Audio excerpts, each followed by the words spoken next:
저희는 54세 동갑 부부이고요. 네, 슬아에 딸이 하나 있습니다. 네, 저희 남편이 장남이고 아버님께서 아들을 워낙에 원하셔가지고 제가 시험관 인공수정을 수십 번을 했거든요. 네, 해도 애가 안 생겨가지고 산부인과에서 더 이상 하면 생명이 위험할 수 있다 해서 이제 남편이 포기를 하자 그렇게 해가지고는 포기한 지가 이제 3년째 됐습니다. 네, 네, 3년 됐는데 남편이 바람을 피워서 애를 가졌어요. 네, 딸이면 아기를 지우기로 하고 아들이면 낳아서 키우는 조건으로 해가지고 그 2년을 바람을 피웠더라고요. 저는 너무 힘들고 괴롭고 잠도 못 자고 밥도 못 먹고 하루하루가 지옥인데 지금 저희 시부모 시댁에서는 잔치 분위기, 잔치 그냥 저로 인해서 이 잔치 분위기를 못 즐기고 있고 그 유산기가 있는데 그쪽이 궁금하지도 않느냐, 네가 맏며느리가 맞냐.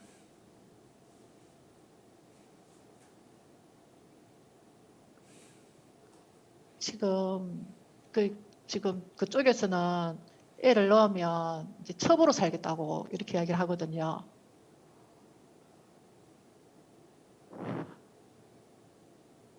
저는 애를 데리고 오면 얼마든지 이렇게 사랑과 정성으로 이렇게 키울 의향은 있는데 첩으로 지내면서 두 집 살림을 하겠다고 하니까 이게 가능한 일인지 제가 지금 정말 죽지 못해서 살고 있거든요. 남편이 너무너무 가정적이고 너무너무 잘했고 바람을 피울 거랑 1도 생각을 안 했기 때문에 그 배신감도 엄청나게 크고요. 이 아들이 뭔지 그거 대가 뭔지 딸은 필요가 없고 딸은 남의 자식이고 꼭 아들이 있어야 된다고.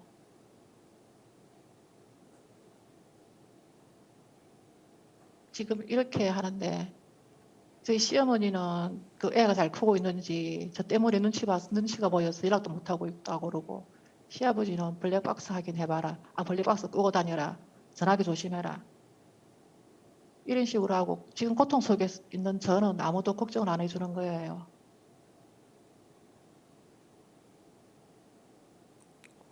근데 아기를 낳았어요? 아직 안 낳았어요? 아직 딸인지 아들인지도 아직까지 잘 몰라요. 네, 그러면 그게 지금 뭐 조선시대 얘기도 아니고 현대인데 자기가 선택하면 되지. 이것은 두 사람의 혼인 관계를 파괴했다. 약속을 어겼다. 그래서 이건 이혼 사유가 되지 않습니까? 그죠? 그러니까 이혼을 신청해서 뭐 나는 이렇게는 못 살겠다. 그러니까 이혼을 하고 그다음에 적절한 재산 분배를 해서 사는 수밖에 없죠. 뭐. 지금 그렇게 하는 걸 어떻게 해요? 이게 지금 아기만 낳았지 이게 만약에 이 결혼을 그쪽에도 결혼을 약속했다면 이거는 이제 중혼에 해당이 되거든요. 그러면 이제 아마 중혼은 처벌받을 거예요. 저는 이혼을 안 하고 싶거든요. 이 가정을 지키고 싶거든요. 근데 지금 가정을 짓고 싶은 건 자기 얘기인데 자기는 그렇게 하고 싶지만은 상대가 남편도 가정은 지키겠대요. 그 남자가 좀 이상한 사람이다. 그래도 그런 남자가 좋다니까 뭐 어떡하겠어요. 그러면 그 중혼을 인정하고 사는 수밖에 없죠 뭐. 그걸 괴로워하면 안 되지. 괴로워한다는 것 자체는 자기가 소위 말하면 정의감도 아니고 욕심이다 이렇게 볼 수 있죠. 그러니까 아무리 남자가 좋고 아무리 돈이 많아도 나는 이렇게 나 아닌 다른 사람하고 함께 사는 거는 나는 싫다. 그러면 안녕히 계십시오 하고 교통정리를 해야 되고, 근데 뭐 남자가 일부러 그런 것도 아니고 이런 시부모하고 관계에서 이런 일이 벌어졌다. 그런데 그러면 돈을 이렇게 그 여자분에게 많이 드리고 소위 대리모처럼 아기만 데려오고 정리를 하는, 뭐 그것이 뭐 몇천만이 들든 몇 억이 들든 네. 그렇게 교통정리를 하도록 약속을 받든지, 안 그러면 저는 그렇게 하고 싶거든요. 아니 근데 그렇게 그걸 남자가 이제 동의를 해야 될 거야. 여자도 동의해야 되고 그리고 그것이 여자가 그 애기 엄마가 동의 안 하는데 그렇게 하면 그건 범법 행위에 들어가거든요. 그것도 왜냐하면 모든 사람은 다 자기가 낳은 아기를 키울 권리가 있고 아이도 엄마로부터 사랑받을 권리가 있는데, 엄마가 이제 입양을 허용을 하고 그렇게 할 건지 이제 그런 것들을 이제 의논을 해서 처리를 해야지.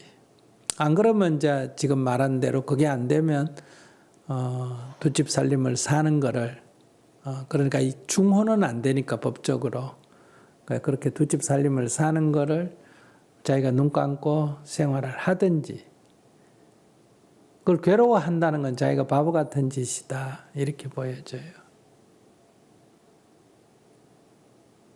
그 뭐 그렇게 골치 아프게 생각할 게 있어요. 인생을 살다 보면 죽고도 사는데 이왕 일이 벌어진 거고, 그러면 자기가 그 중에 선택을 하는지. 남자를 미워한다는 거는 그건 이미 지나가 버린 얘기예요. 이 상황에서 또 이 남자하고 살 거냐, 살려면 이런 방식이 있다. 근데 이렇게 하면 살 거고 이렇게 하면 안 살 거다. 그러면 그렇게 정리를 해야지. 그 뭐 자기가 끙끙 앓고 괴로워한다고 그게 무슨 해결책이 되겠어요.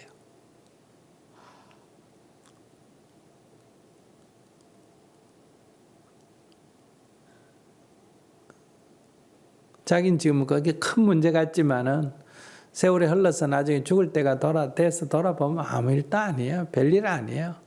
자기 손가락 부러진 것도 아니고 발 부러진 것도 아니고 뭐 성폭행 당한 것도 아니고 재산 손실 난 것도 아니고 일이 내가 원하지 않는 일이 벌어졌다 이거거든요. 내가 원하지 않는 일이 벌어졌는데 여기서 내가 어떡하겠냐, 이건 이제 자기가 정해야 돼요. 자, 최선책은 이런 일이 안 일어났으면 제일 좋지만 일이 이미 나버렸고 최선은 갔고, 차선책은 이제 아기만 낳아주고 여인이 가능면 하나의 차선책이 될 수 있는데, 그거는 그 여자분이 그렇게 하려는 여자가 누가 있겠어요? 자기는 그렇게 하겠어요? 이 여자분은 양육비랑 생활비를 준다니까 이제 그러니까. 애를 키우려고 하겠죠. 그렇지. 네. 그러니까 그 여자를 나무랄 수는 없잖아요. 네. 그리고 그쪽에 어린 애가 둘이가 있어요. 둘이 그러니까 이제 그거는 잘 서로 합의하면 조정이 가능할 수가 있겠네. 그러니까 처녀라든지 이런 것도 아니고 아기가 있는 엄마니까 서로 가정을 지키고 이렇게 하기 위해서 그것은 경제적인 문제만 양육비를 꾸준히 주는 것보다 경제적인 문제를 입양을 이쪽으로 하고 그다음에 경제적인 지불을 자기가 하고 이렇게 할 때 그걸 자꾸 뭐 미워하고 원망하는 건 아무 의미가 없습니다. 지금 여기서 어떤 선택을 할 거냐, 그것과 이혼을 해서 뭐 그들이 어떻게 살든지 그건 알아서 살도록 하고 나는 내 생활을 하는 쪽으로 가는 길, 이런 걸로 자기가 선택을 해야 된다는 거예요. 아니면 이제 그런 관계를 인정하고 살든지. 그런 관계를 인정하고 살면 이 문제가 자기가 계속 고민거리가 되거든요. 그러니까 그거는 별로 그렇게 썩 좋은 방법은 아니죠. 사회 통념적으로도 현대 사회에서 그런 식으로 사는 이게 조선 시대도 아니고 바람직하지 않으니까 미련 갖지 말고 자기가 선택을 해서 정리를 하시는 게 좋을 것 같네요. 이런 일이 생겼다고 괴로우면 자기만 손해예요. 이보다 더한 일이 생기면 이런 건 아무것도 아니거든요. 그러니까 자기가 안 생긴 데 비해서 이런 일이 생긴 거는 하늘이 무너진 것 같지만은 그래도 조금만 더 살펴보면 몸을 다친 것도 아니고 재산이 당장 손해난 것도 아니잖아. 그죠? 그러니까 이제 이 문제는 경제적으로 해결하려면 가감하게 돈을 쓰고라도 자기가 한쪽을 버리고 한쪽을 얻고 그게 아니면 아무리 좋은 사람도 죽고도 살잖아. 그죠? 남편이 죽으면 뭐 하늘이 노랗고 못 살 것 같지만 그래도 다 시간이 흐르면 살게 돼 있거든요. 그런 것처럼 당장은 그게 문제지만은 이제 이혼을 하고 사는 길도 있고 또 그쪽에서 제안한 대로 그렇게 사는 길도 있는데 이제 그거는 앞으로 계속 자기가 딱 오케이 그래도 니하고 혼자 사는 것보다 니하고 사는 게 낫겠다 이렇게 딱 결론이 나면 터치를 안 해야 돼요.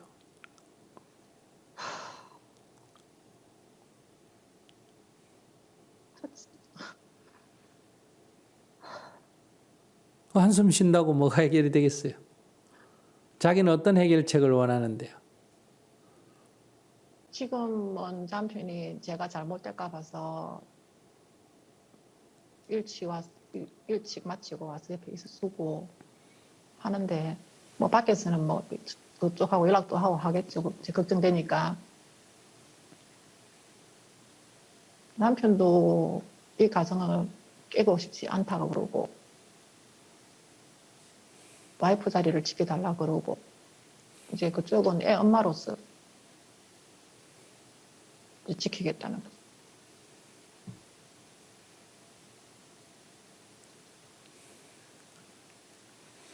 뭐 저한테 물으면 나 같으면 어때요? 그래 알았다. 그렇게 하자. 근데 우리 이혼하고 친구로 지내자. 이러고 간단하게 정리를 하는 게 낫지. 이혼하고 뭐 우리가 뭐 싸운 것도 아니고 네 사정이 그렇다니까 그래 이해가 된다. 또 그동안에 뭐 몇십 년 같이 살았는데 사정이 그렇다면 뭐 이해할 수도 있는 거 아니에요. 대신에 나는 이렇게 이중생활은 하기 싫다. 이러면 결정을 해서 이혼을 하고 서로 좋은 관계를 유지하고 지내면 되죠. 그 여자랑은 절대로 같이 살지는 않을 거라 그러더라고요. 그러니까 여자들이라면 안 되고 사람이 참 그런 얘기 자꾸 듣고 이렇게 현혹되는 것 자체가 자기가 미련이 있다는 거예요. 그래 뭐 그 여자도 살든 그 여자하고 살든 그하고 안 살든 그건 네 사정이잖아요. 그 내가 관여할 일이 뭐가 있어요. 나하고 같이 살면서 이런 관계를 딱 단절하겠다면 지금이라도 오케이 그건 좋다. 사정이 그래야 됐어요. 그러니까 지금이라도 정리하자. 이렇게 해야 되고 나중에 일단 뭐 아기 때문에 생긴 일이니까 양육비를 줘야 된다면 양육비 보내주는 건 좋다. 그러나 더 이상 관계는 여기서 끝나야 된다. 이렇게 정리를 해야 되고 안 그러면 그 여자하고 얘기해서 그분하고 얘기해서 입양을 하고 정리를 하자 이러든지 안 그러면 자기가 이것도 저것도 안 되면 자기가 이혼을 하든지 이걸 용납하고 살든지 그렇게 자꾸 이렇게 양쪽을 다 이래 가지려고 그렇게 잔머리 굴리면 자기만 괴롭지. 남편이 이게 안 좋으면 남편이 평소에 잘 안 했으면 이런 고민 안 생기겠죠. 근데 남편이 잘하니까 이제 이런 고민이 생기는 거예요. 그래서 좋은 게 아니에요. 이런 일이 벌어질 때는 남편이 나쁜 게 훨씬 낫습니다. 그럼 아무 미련이 안 생기거든요. 이게 이제 잘하니까 이게 잘하는 게 좋은 면도 있지만 이런 일이 생기면 이제 잘한 게 더 문제예요. 그래서 이게 버리려니 아깝고 가지려니까 흠이 있고 이제 이런 거예요. 어디 가서 물건 좋은 거 봤는데 흠이 있어. 근데 아주 고급이고 비싼 건데 싸게 나왔어. 근데 흠이 있어. 그래서 살라니까 흠이 그렇고 버리려니까 아깝고 이제 이런 자기 고민이에요. 남편 문제도 아니고 그 여자분도 아니고 자기가 이런 경우에 내 인생을 어떻게 정할 거냐 이걸 자기가 결정하면 돼요.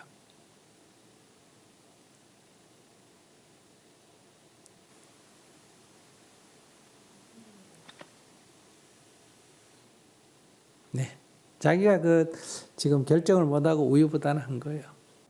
네, 본인이 얘기를 더 해보세요. 뭐가 고민인지, 왜 결정을 못하는지.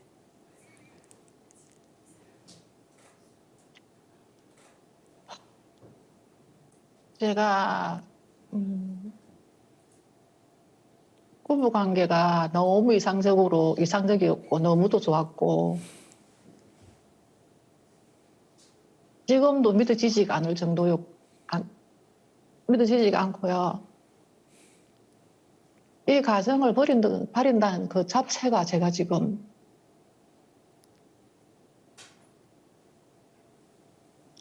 버릴 수가 없어요. 가정을. 지금도 너무 따뜻하게 잘하고 예전처럼 똑같이 잘하고 있거든요.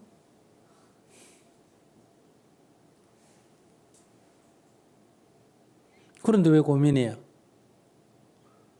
근데 첩을 보고 살아야 되잖아요. 뭐라고? 첩을 보고 살아야 된다니까. 아니 그 아이가 필요해서 그 아이 낳고 네. 나중에 생일만 보내준다 그러면 지금까지 남편을 믿고 살았으면 네. 그걸 믿으면 되죠. 근데 남편은 애가 있으면 애도 보러 다니게 되고. 아니 애 보러 다니더라도 이혼한 사람들도 그 같이 살다가 자녀가 있으면 이혼해서 아기 보러 그 그렇죠. 옛날 전처나 전 남편 보러 다니잖아요. 네네. 그런 거 좀 다니게 하면 되죠. 근데 이 사람들은 서로 사랑을 했잖아요. 아기 낳으려고만 하룻밤 잤다는 거 아니에요. 몇 번 아기 생길 때까지. 2년을 만났더라고요. 2년을. 근데 남편은 아기가 바람이 안 생기니까 인연을 만났고 이제 아기가 네. 생겼으니까 남편이 이제 물어보면 되지. 그래 이중 살림을 할래? 아기 생겼으니까 이제 아기 끝났으니까 이제 그거는 이제 양육비만 주고 그만할 거냐 이렇게 물어보면 되죠. 같이 살지는 않을 거고 지금도 같이 가라니까 나 절대 안 간다 그러고 자기는 바람이 아니었고 목적이 애기였다. 이렇게 얘기하거든요.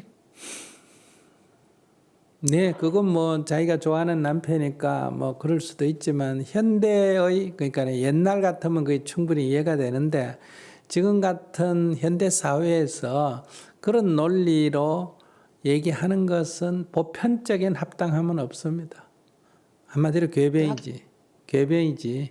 그러니까 자기가 아무리 그동안의 부부관계가 좋았다 하더라도 거기에 미련을 너무 가져서는 안 된다. 그러니까 다시 말씀드리면 나는 남편이 어떤 잘못을 저질렀다 하더라도 그것을 용서하고 이 남자하고 평생 살 거다. 이렇게 딱 관점이 분명하면 이건 아무 문제도 아니라는 거예요. 돈을 갖다 많이 버린 것도 아니라 아이가 필요해서 남편이 부모님의 성화에 아이가 필요해서 관계를 맺고 아기를 낳았고 그러니까 아기를 키우기 위해서 또 그 여자분에게 일정한 경제적 지원을 하면서 아기 아빠로서 관계를 유지하고 뭐 살아가는 거 뭐 어떡하냐 내 사랑하는 사람이 그게 필요하다니까 이렇게 마음을 좀 넓게 가지고 받아들여야지. 그걸 가지고 자기가 남편을 사랑한다면서 내가 볼 땐 그건 사랑이 아니에요. 정말 사랑한다면 이런 걸 과감하게 포용을 해야지. 근데 자기는 내가 바라는 대로 되면 니를 사랑하지만 내 바라는 대로 안 되기 때문에 지금 미워하는 거란 말이에요. 그래서 제가 볼 때는 사랑이라는 그 이름의 장막 뒤에 그래 몸을 숨기고 그렇게 자기를 속일 필요는 없다. 사랑이라는 생각은 딱 버리고 이해관계로 딱 접근을 하세요. 나한테 잘해주고 지금까지 잘 살았는데 이 남자와 같이 살려면 이 정도는 허용을 해주고 사는 수밖에 없겠다. 이렇게 딱 결정을 하든지 아무리 지금 관계가 좋고 잘해줬다 하더라도 이런 관계의 이중성을 갖고 나는 살기가 좀 어렵겠다. 이러면 정리를 해야 된다는 거예요. 그 외에 다른 방법은 없다는 거예요. 그렇게 머리 삭힐 그 머리 많이 쓸 일이 아니다는 거예요. 이런 일이 있어도 자기한테 뭐 큰 사실은 손실 없습니다. 그 뭐 수용해 줘 버리면 되니까. 그 다음에 이제 하나 중간에 뭐 적당한 길이 있다면 그거는 이제 애기 엄마나 아기한테 어떤 영향을 끼칠지 모르지만은 이제 아이를 바로 낳으면 입양을 하고 네. 재정적인 지원을 하고 정리를 하는 길이 하나 있고 정말 아이 때문에 그렇다면 그거 아니라면 남편의 얘기에 너무 연연해야 할 그 말에 연연할 필요가 없다. 그러니까 자기가 말하는 사랑이라면 사랑을 내가 독점할 수 없고 한 80%는 내가 갈 때 한 20%는 주고 그 80%만 해도 다른 사람 뭐 100% 받는 것보다 나한테는 사랑이 더 크다. 이렇게 이해관계로 빨리 접근해서 딱 교통정리를 하는 게 좋지 않을까. 그 자꾸 사랑이니 뭐니 이런 윤리니 도덕이니 하는 장막대에 숨으면 인생을 괴로워합니다. 이럴 때는 재빨리 지혜롭게 이해관계로 딱 정리해서 그래도 100% 내가 가지면 좋지만은 한 20, 30% 버려도 그래도 이게 나한테 유리하다. 이렇게 하면 딱 미련과 집착을 버리고 딱 포용을 하고 같이 가고 그래 마음에 드는 행동은 아니지만은 그래 내가 당신을 사랑하니까 내 이해한다. 그러면 이 선은 넘지 마라. 그러고 같이 가보자. 가보고 네가 이 선을 넘으면 그때 가서 나는 정리하겠다. 이렇게 딱 하고 같이 살든지 큰 문제 아니다. 내 요점은 그거예요. 자기가 볼 땐 하늘이 무너지는 것 같지만 큰 문제 아니다. 이렇게 딱 관점을 가지면 훨씬 기분이 마음이 편하지 않을까 싶습니다. 네, 감사합니다. 네. 어떻게 교통정리가 좀 됐나? 소감 한번 들어보죠. 아직까지는 마음이 좀 갈팡질팡하고요. 그래도 스님 말씀 듣고 나니까 관점이 조금 바뀌기도 하고 좀 많이 생각을 다시 해봐야 될 것 같습니다. 요 침을 손에 딱 묻혀가지고 요쪽을 가면 이혼하고 요쪽을 하면 막 같이 산다 이렇게 딱 때리가 결정해버리세요. 그렇게 자기 머리로는 뭐 3일을 생각하면 머리만 아프지 아무 결론도 안 날 거예요. 왜냐하면 원인이 그 남자도 아니고 그 여자도 아니고 남편도 아니고 시어머니도 아니고 자기의 집착이에요. 두 가지를 다 얻으려고 하는 이미 지나가 버린 것에 대한 미련 이런 거예요. 그러니까 자동차를 좋은 거 하나 샀는데 거기 어디 부딪혔어. 기스가 났어. 근데 계속 그때만 안 갔으면 그만 안 부딪혔으면 이런 생각하고 있는 거와 같다. 기스가 나도 다른 자동차보다 낫다. 이렇게 생각하든지 기스 났으니까 에이 팔아버리자 하든지 그런 걸 재빨리 결정을 해버려야 되거든요. 그러니까 뭐 차를 며칠 두는 건 괜찮은데 그거 갖고 고민할 필요는 없다. 그래야 자기가 인생을 자유롭고 행복하게 살 수가 있다. 남편이 잘해줘서 내가 행복한 거는 내 행복이 아니에요. 그 남편이 바뀌어버리면 하루아침에 행복이 불행이 되는 그건 불완전한 행복이다. 자기가 지금 행복하게 살았다는 건 자기 게 아니에요. 그건 온실 안 같은 거예요. 그러니까 남편이 조금 바뀌어버리니까 자기가 지금 정신을 못 차리잖아. 이거 지금 너무 늙어서 일어난 일보다 지금 일어난 것만 해도 다행이다. 지금 일어났어야 내가 뭐 이러든 저러든 좀 빨리 결정할 수 있잖아. 그죠? 그러니까 이렇게 항상 주어진 조건을 나쁘게 생각하지 말고 좋게 생각을 하고 긍정적으로 파악해서 이렇게 자기 인생이에요. 이럴 때 내가 어떡할 거냐는 내 인생의 문제지 누구를 탓해 봐야 아무 도움이 안 된다. 그리고 자기 선택권이 여러 개가 있잖아. 그죠? 그래서 내가 자기는 괜찮다는 거예요. 이혼해도 괜찮고 같이 뭐 포용해가 살아도 괜찮고 아까도 얘기했잖아요. 어느 결정을 해도 괜찮아. 그러니까 남편하고 얘기해보고 남편 태도 봐서 뭐 이거 해도 괜찮고 저거 해도 괜찮으니까 당신은 어떻게 생각해? 이러면 내가 이렇게 결정하고 저러면 저렇게 결정하니까 당신 편하게 얘기해. 이렇게 대화해서 서로 뜻을 맞춰 같이 그래 살았는데 서로 뜻을 맞춰서 결정을 해야지. 토라져 가지고 결정하면 안 되지. 맞습니다. 예. 질문해 주신 분들도 감사하고요. 이렇게 적극적으로 참여해서 소감 나눠주시고 조언해 주신 모든 분들께 감사드립니다. 한 가지 말씀은 이 안에 있었던 어떤 얘기도 이 장 밖에서 이렇게 얘기거리가 돼서는 안 된다. 어떤 소재도 우리는 인간의 괴로움에 대한 소재예요. 그걸 소재로 해서 지금 우리는 법문을 하는 거지 인생 상담이 아닙니다. 여러분들은 이혼하느냐 마느냐가 중요한 것 같다. 그런 관점에서 스님이 어느 쪽으로 조언할까 이렇게 생각한다면 인생 상담이 되고, 저는 이혼을 하느냐 결혼 안 하느냐 이건 하등 중요한 문제가 아니에요. 여기의 목표는 이혼을 해도 행복하고 이혼을 안 해도 행복한 길이 어떤 길인가 이 얘기예요. 어머니 아버지에게 전화를 해도 편안하고 안 해도 편안한 길이 어떤 길인가. 이것이 수행의 목표점이다. 법문의 목표는 어떻게 하면 나가 괴로움에서 자유로울 수 있느냐 이런 관점에서 대화를 하는 거기 때문에 많은 사람이 증문즉서를 인생 상담이다 이렇게 생각하거든요. 저는 인생 상담을 하는 건 아니에요. 인생 각자 알아서 살지 왜 내가 남의 인생에 상담을 하겠습니까? 지 인생 지가 알아서 살면 되지. 그런데 괴롭다고 하니까 그거는 이렇게 하면 괴롭지 않게 할 수 있지 않을까? 이제 이런 데서 대화를 조금 해보는 거다. 이런 관점을 가지고 앞으로 대화를 하면 훨씬 더 좀 쉽지 않을까 이렇게 생각합니다.